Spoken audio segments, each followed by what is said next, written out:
Sekjen PDIP Hasto Kristianto menyindir pemberian prioritas izin tambang khusus bagi ormas keagamaan. Hasto menyebut tambang seharusnya untuk sebesar-besarnya kemakmuran rakyat sesuai amanat konstitusi. Tambang adalah untuk sebesar-besarnya kemakmuran rakyat. Itu amanat yang sangat tegas. Jadi rakyat Indonesia, 270 juta lebih rakyat Indonesia, itu yang seharusnya dijabarkan. Menteri Investasi Kepala BKPM Bahlil Lahadalia memastikan segera menerbitkan izin usaha pertambangan atau IUP batubara kepada pengurus besar Nahdlatul Ulama atau PBNU. Saya kemarin atas arahan dan pertimbangan dari beberapa menteri, bahkan telah disetujui oleh Bapak Presiden Jokowi, kita akan memberikan konsesi batubara yang cadangannya cukup besar kepada PBNU untuk dikelola dalam rangka mengoptimalkan organisasi.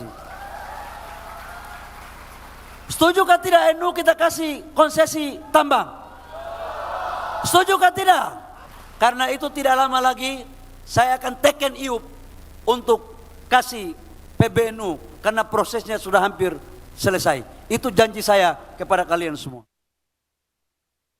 Menteri Lingkungan Hidup dan Kehutanan Siti Nurbaya memastikan izin pengelolaan tambang ke organisasi kemasyarakatan dilakukan secara profesional melalui sayap bisnis masing-masing ormas. Undang-Undang Dasar itu kan mengatakan bahwa adalah hak azazi manusia untuk manusia menjadi produktif. Jadi ruang-ruang produktivitas rakyat, apapun salurannya harusnya diberikan. Maka ada utang sosial berikan kepada rakyat. Nah, ormas itu pertimbangannya itu tadi karena ada sayap-sayap organisasinya yang memungkinkan. Daripada ormasnya setiap hari nyariin proposal, minta mengajukan proposal, kan lebih baik dengan sayap bisnis yang rapih dan tetap profesional. Itu sih sebetulnya. Tapi artinya Presiden Joko Widodo mengeluarkan peraturan pemerintah nomor 25 tahun 2024 tentang perubahan atas PP nomor 96 tahun 2021 tentang pelaksanaan kegiatan usaha pertambangan mineral dan batu bara. Pada pasal 83A secara khusus membahas wilayah izin usaha pertambangan khusus atau WIUPK secara prioritas. Izin usaha pertambangan khusus dapat dilakukan penawaran secara prioritas kepada badan usaha yang dimiliki oleh organisasi kemasyarakatan keagamaan. Kata prioritas dalam PP nomor 25 tahun 2024 berbeda dengan prioritas yang diatur dalam Undang-Undang nomor 3 tahun 2020 tentang minerba. Dalam pasal 75 ayat 3 disebut, prioritas hanya diberikan kepada BUMN dan badan usaha milik daerah. Sementara dalam ayat 4 diatur bahwa untuk badan usaha swasta untuk mendapatkan izin usaha pertambangan khusus harus melalui proses lelang. Jaringan Advokasi Tambang atau JATA menilai penekanan PP nomor 25 tahun 2024 adalah cara Jokowi untuk mempertahankan pengaruhnya setelah lengser nanti. Obral konsesi tambang untuk ormas ini, JATA melihatnya tidak dalam rangka untuk mencapai kesejahteraan bersama, gitu ya. Karena yang namanya tambang itu kan dia pada modal dan pada teknologi, gitu ya. Dia sama sekali tidak berdampak pada kesejahteraan, salah satunya misalnya terkait dengan pembukaan lapangan kerja, gitu. Sehingga alih-alih ini berdampak pada kesejahteraan, yang terjadi saya kira ini bisa dibaca sebagai siasat politik Jokowi untuk menjaga pengaruh politiknya pasca tidak lagi menjabat pada Oktober mendatang. Konstitusi telah mengatur bahwa bumi, air, dan kekayaan alam yang terkandung di dalamnya dikuasai negara dan digunakan sebesar-besarnya untuk kemakmuran rakyat, bukan segelintir organisasi masyarakat. Tim Liputan, Kompas TV. Saudara, meski pemerintah berdalih ormas keagamaan tetap harus mengikuti aturan untuk izin usaha pertambangan khusus, tapi apakah memang persoalannya sesederhana ini? Kami bahas malam hari ini bersama peneliti Alpha Research Database Ferdi Hasiman. Malam, Mas Ferdi. Malam, Mbak. Ya, sebenarnya kami juga sudah mengundang Menteri Investasi Kepala BKPM Bahlil Lahadalia, tetapi tidak mengonfirmasi kehadiran ini. Tapi kita tetap mulai untuk diskusinya, Mas Ferdi. Jadi kalau berkaitan dengan sisi aturan dulu deh. Ini kan kalau Wakil Ketua Komisi 7, Mas Edi Suparno bilang peraturan pemerintah nomor 25 ini merupakan perluasan dari Undang-Undang nomor 3 tahun 2020, Undang-Undang Minerba. Nah, sebenarnya memang perluasan atau memang sangat beda sekali nih antara PP dengan undang-undangnya? Ini PP dengan undang-undang ini melebar ya Mbak ya. Karena di dalam Undang-Undang Nomor 3 Tahun 2020 tentang mineral dan batu bara itu tidak mengatur tentang IUP diserahkan kepada ormas. Di dalam Undang-Undang Minerba, Undang-Undang Nomor 3 Tahun 2020, itu revisi dari undang-undang sebelumnya Nomor 4 Tahun 2009, itu IUP hanya diserahkan ke badan usaha ya. Badan usahanya jelas, badan usaha milik negara, badan usaha milik daerah, lalu perusahaan swasta nasional dan asing. Jadi ormas di sana tidak ada. Jikapun ada argumentasi yang datang setelah itu, saya dengar tadi dari Menteri Lingkungan Hidup dan Kehutanan, itu hanya alasan yang mengada-ada ya. Ormas itu kalau memang dalam PP-nya ada badan usaha ya badan usaha aja. Kenapa masukkan nama ormas di dalam Dan kalau aturan? jadi nanti beneran kemudian sudah ditandatangan ada izin untuk ormas, apa jadinya? Kebayang nggak, Mas? Kalau diserahkan kepada ormas, ormas ini kan bukan badan usaha ya. Kalau di tambang ini investasinya agak destruktif Mbak ya. Jadi investasinya sangat riskan, berisiko. Oleh karena itu dia membutuhkan kapasitas yang mumpuni, punya skill, teknologinya juga bagus, padat karya dan padat modal, keuangannya juga bagus. Dan juga ini sebenarnya mau melawan program hilirisasi yang dibuat oleh pemerintah, karena semua perusahaan tambang sekarang itu wajib untuk membangun pabrik smelter ya, dalam proses untuk melakukan pemberian nilai tambah terhadap mineral kita. Nah, dengan pemberian IUP kepada ormas, ini sebenarnya kontraproduktif dengan kebijakan hilirisasi juga. Dan ini bisa membawa gawat ya?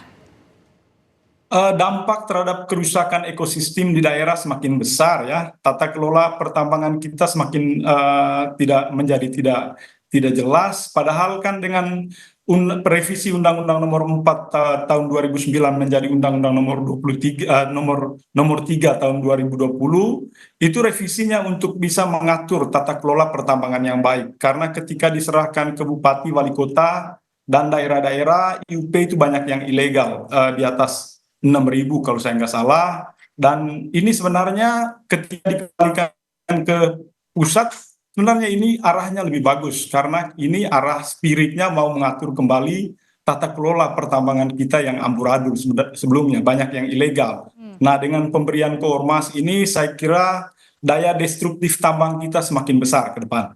Kerusakan lingkungan hidup, kerusakan ekologi, deforestasi akan terjadi di mana-mana di daerah.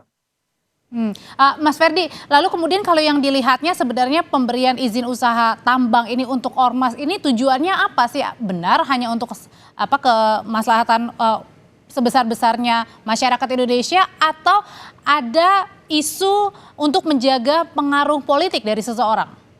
Ini kan undang-undang dasar ya, konstitusi mengamanatkan bahwa sumber daya alam digunakan sebesar-besarnya untuk kesejahteraan rakyat, bukan kesejahteraan atau kepentingan ormas-ormas tertentu. Jelas ini definisinya Mbak. Oleh karena itu peraturan nomor 25 ini sebenarnya melanggar konstitusi, melanggar Undang-Undang Nomor 3 Tahun 2020 dan juga melanggar konstitusi dasar negara. Jika ini sudah melanggar, saya harap ya teman-teman LSM bisa mengajukan judicial review ini ke MK ya. Kalau selama ini kan kita berharap kalau ada tata kelola tambang yang bermasalah, ormas yang mengajukan judicial review. Nah, sekarang ormas sudah berada dalam problem. Di dalam ormas bukan lagi pencari solusi di sini, tetapi sumber masalah, Mbak.